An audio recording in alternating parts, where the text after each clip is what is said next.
বাদরামির কোনো শেষই নেই।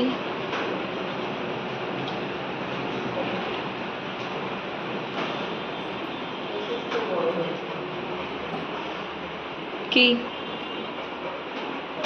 ওখানে আবার কি চাই? বাইরে আয়, বাইরে আয়,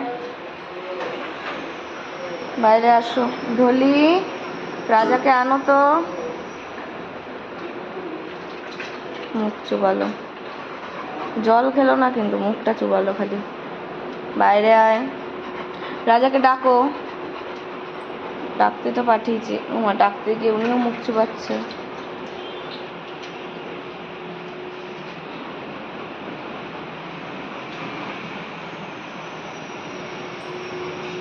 জ্যাকি এত ডিস্টার্ব করছিস কেন? রাজা কিছু বুঝতে পারছে না, কখন নিচে যাবে, কখন কি করবে।